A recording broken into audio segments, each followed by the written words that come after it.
Welcome to the Connor's Corner segment of Ask the Lawyer. Right now, we're very pleased to have Patrick Wayne on our show. And how are you doing today, Patrick? I'm doing really well, Mike. It's nice talking to you. It's nice to visit with you again. Before we got on, we were talking, and there are a lot of things going on with the John Wayne Cancer Institute. Can you tell our listeners what's going on? Well, it's been really exciting over the last several years.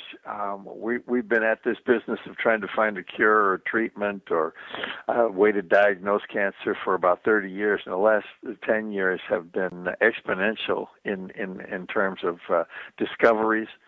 And some of the areas we've been working in, immunotherapies, microbiomes, and liquid biopsies. Microbiomes is one area. The body has microbes in it, and basically they, like yeasts, and they thought for years that these were just passive in our bodies, but now they're discovering that they play a significant role in suppressing cancer, and so we have a research scientist, Dr. Delphine Lee, investigating right now the ways the microbe communities in the body interact with and maybe direct the immune system. And we have a researcher, surgeon, Anton Bilchek, working with her on the possible role of intestinal microbes in colon cancer. So that's pretty exciting. The other phase of our institute is a fellowship program where we take surgeons, board-certified surgeons, and train them in a 2 or 3 year experience to be cancer surgeons, oncological surgeons. And 3 years ago, the surgical community, after several years of studying, have determined that it is more effective to have a cancer surgeon treat your problem, your tumors, than just a surgeon. So it became a board-certified experience, and there were 16 sites in the United States training cancer surgeons, and we were one of 6 who received board certification. So it's a very prestigious honor, and those surgeons trained at our institute can receive board certification afterwards. So it's been pretty exciting. And after many years of training fellows, when they leave our institute, they go out into the nation, and they have become leaders in the field of academia or research throughout the nation. And this year, we've reached out to them, and we're trying to form a collaboration of all our fellows into a collaborative society where we can trade information, and hopefully it will lead to with the information age, it's anything you can do to keep this more competitive, and is something that we're reaching out to now. Some of the audience, most of the audience, know about the John Wayne Cancer Institute. How did it get started? So my father had died of cancer, stomach cancer, and his doctors at the UCLA Health Center who were treating him had some trials that they were going on with and testing drugs, and they asked him if he would be a part of the trial, and he said, "Hell yes, and if I survive, I'll help you guys." So he didn't survive. It didn't work out, but my brothers and sisters and I decided that as a legacy to him and in his name, since he wanted to promote cancer research, and that we would form a relationship with these doctors who treated him, and use my dad's name and celebrity to raise money and to create an awareness of what was going on in cancer research. And this was in the early 80s, and we started at UCLA, and now we are in partners with a health center in Santa Monica, the Providence St. John's Health Center in Santa Monica. Later on in the show, we'll give you the website where people can learn more about it. But you did a lot of movies with your father. You also did a lot of other films and TV shows. When we were talking earlier, you reminded me that you once did a picture with William Powell, Mr. Roberts. I said, yeah, I remember that. That was about 60 years ago. It was a great cast. Can you give us some comments about some of the people you worked with on that film? Yeah, that was a stellar cast. We had James Cagney, who was the captain of the ship, Henry Fonda, who played the title role and reprised his role from Broadway, and Jack Lemmon, who was the young ensign Pulver in the cast. Of course, Henry Fonda and Bill Powell and James Cagney were established, celebrated stars. Ward Bond was also in there, but Jack Lemmon was a newbie. He had a great deal of stage experience, but I think this was pretty much his first foray into films, and this was also a time when the industry was transitioning. You had this monolithic studio system where the studio was king, and then some upstarts became independent producers, John Ford being one of them. While this was a Warner Brothers film, and you had the tyranny of the studio system, when you worked for John Ford, you just got another kind of tyranny, working for Ford. And so that was everybody was under the rule of Ford, and he ruled with an iron hand. And but it was, for me, it was so thrilling, because I remember seeing all of the Myrna Loy Powell films, and to have the experience that he was really quite old and quite frail, but still a powerful performer, and his knowledge of acting and everything. I mean, he was amazing to watch, and of course Cagney was this curmudgeon of a captain, but one of the sweetest guys off the screen. When you just to know him, he was a terrific, smart, passionate man who was anything but the character that he played in the film. Now, how did these established actors get along with John Ford? Because a lot of times I've read different books and so forth that if you weren't a John Ford regular, sometimes things didn't work out that well. Even if you were a regular, things didn't work out that well. He was very smart, very intelligent, very shrewd, very acerbic, a very acerbic wit, and often it was at the expense of somebody else. And you just wondered every time you went to the set whose turn it was going to be in the barrel, and whether or not it was going to be you that day. You still had the anxiety and the stress over whether it was going to happen, and I think that kept people focused on the work and being professional. And sometimes if people got too taken aback by it and it was affecting their performance and they just weren't getting it, Ford was smart enough to attack somebody else and to put the pressure on somebody else, and sometimes that would give enough relief to an actor to relax and get back into his role and do it. So he worked in ways that were pretty negative, but sometimes they turned out to be positive, I guess. I don't know. I remember that Henry Fonda and Ward Bond wanted to go. They had the day off on Saturday, and they didn't have to work on Monday, and they wanted to fly over to the Big Island. We were working in Honolulu, and they wanted to go to Hawaii to go fishing. And so they went to Mr. Ford and said, "Can we go fishing?" And the only way he would allow it is if they would take me along, because my dad was working on a film on Hawaii, The Sea Chase. And so if they would take me to go visit with my dad, then they could go fishing.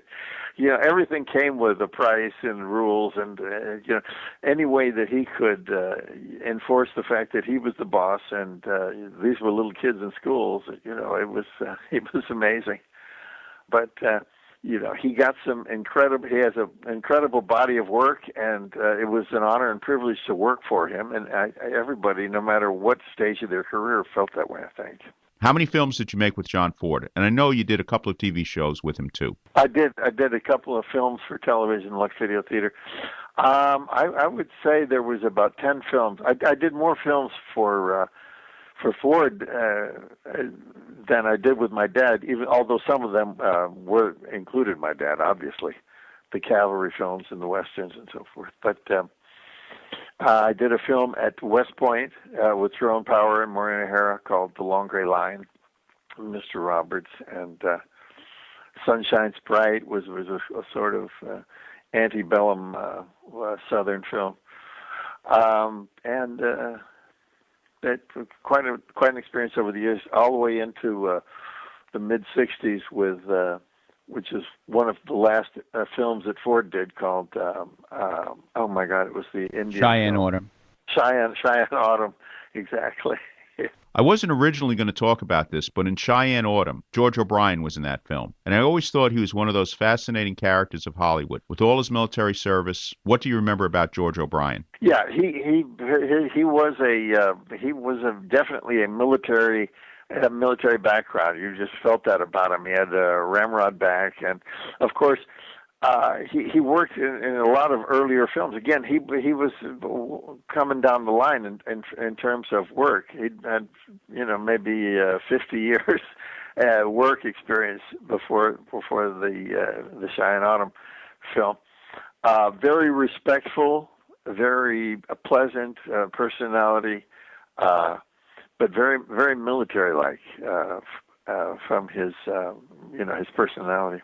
Yeah, because from what I remember, he was in active duty in World War I, World War II, Korea, and Vietnam. Yeah, I mean, the guy he certainly did his part for his country. You got to give him that. Jimmy Stewart was no slouch in that department, too. He had 58 bombing missions over Germany during the Second World War. The odds of surviving 58 bombing runs was very small. Mm-hmm. You had an opportunity to work with Jimmy Stewart on Shenandoah in one of those TV films. What was it like working with him? You know what? He's one of the great people, just as a human being. He's a tremendous actor. You can't take that away from him. But to know him as a person and as an American, he obviously had a tremendously successful career. But his career as a human being and as an American were pretty indelible. They leave an indelible mark on you. I really enjoyed this guy. I really enjoyed knowing him, and I remember the last letter I got. I had sent him a Christmas card, and I included in a letter about what had happened during that year for me. I'd become a grandfather, and had kids married, and so forth. And he dropped me a note saying how thrilled he was that I had taken the time to write him a letter and let him know all this stuff. And then like 6 weeks later he passed away, and I just felt like I had was thankful that I'd had that contact with him shortly before he died. Now you mentioned earlier you were in the Long Gray Line with Maureen O'Hara. Now we just recently lost her, and she was really one of the great legends. She was, and it was so funny because last year they had decided to give her an honorary Academy Award, and they had called me ahead of time to ask me if I wouldn't answer some questions in the short video that they were going to do before they presented her with the award. And I was only too thrilled to, and I was like one of the last people still living that had worked with her, but. So I was talking to them about the film The Long Gray Line, and I mentioned that she had given me I was 13 years old playing a graduate of West Point, and she had given me my first screen kiss in this film, and they said, "Oh, really? Oh, that's great." So when they put the video together, they took the film clip from the Long Gray Line where she gave me my first screen kiss and included it in the video. And I was looking at that film and looking at her in that film, and I'm looking at her that evening. She's 94 years old, and I'm sitting across the table from her before she gets the award. And she looked almost as good at 94 as she did in that film. She was amazing. I mean, she was very frail, and she was wheelchair bound, but she still had the twinkle in the eye, and she knew what was going on, and it was a great evening. Can you give us one last story from Mr. Roberts? Some funny thing that may have happened. This is funny. Well, a lot of crazy things happened. We were on the island of Midway filming the first half of the movie. There about 6 weeks, and there's nothing on this. It was a strip of land that was pretty much barren. And one night, the crew was made up of guys who were a little bit older than I was. I'm certainly of the drinking age, and I was 14 years old. So I wasn't drinking, but I was out with them, and we were at like the officers' court, whatever, the club, officers' club, and they were having cocktails. And then we were driving back to our barracks that night in a Jeep, and we ran into a palm tree. So we all bailed out, scared to death, because if Ford found out about it, it would have, these guys would have been in a lot of trouble. We raced back to our barracks. And the next day, we got up and went to work, and nothing ever came of it, except the fact that when we went to see the Jeep again, there was nothing for miles around this Jeep but this one tree. I mean, the odds of hitting this tree would have been, 1,000,000 to 1.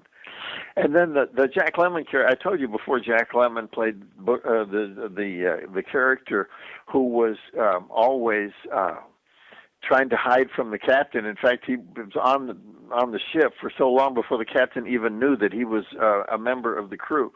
And he did this very well. He was hiding on the ship, and it was part of his character in the movie.